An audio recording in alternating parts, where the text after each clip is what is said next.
NRI મિત્રો માટે 2026 નું ઇન્ડિયન બજેટ આવી ગયું છે. હવે એ આશીર્વાદ રૂપ છે કે નહીં એ તમે વિડીયો અંત સુધી જોવો અને તમને બધું જ સમજાઈ જશે. અને એમાં પણ જે લાસ્ટ વાળો પોઈન્ટ છે એને તો મને એકદમ સરપ્રાઈઝ આપી દીધી છે અને એ તમને પણ સરપ્રાઈઝ આપી દેશે. એક ટોટલી ગેમ ચેન્જર પોઈન્ટ છે. સૌપ્રથમ આપણે ઇન્વેસ્ટમેન્ટની વાત કરીએ. પહેલા એનઆરઆઈ 5% સુધી ઇન્વેસ્ટમેન્ટ કરી શકતા હતા ઇન્ડિયામાં. હવે તમે 10% સુધી ઇન્વેસ્ટમેન્ટ કરી શકો છો ઇન્ડિયામાં. મતલબ કે ગ્લોબલ ઇન્ડિયન્સને ઇન્ડિયાના ગ્રોથની અંદર વધારે હિસ્સો લેવાનો ચાન્સ મળી ગયો છે. જો તમે એનઆરઆઈ છો અને તમે ઇન્ડિયાની અંદર કોઈ પ્રોપર્ટી સેલ કરતા હતા તો તમારે પહેલા 10 નંબરની જરૂર પડતી હતી. હવે એની જરૂર છે નહીં તમારે.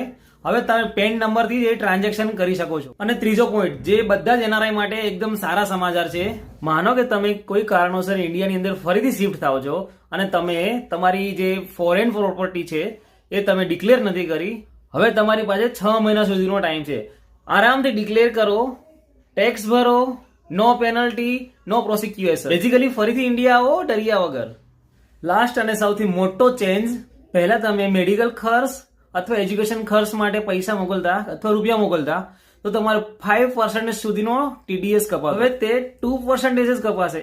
આનો મતલબ એવો છે કે જ્યાં હવે પૈસાની વધારે જરૂર છે ત્યાં વધારે પૈસા પહોંચશે.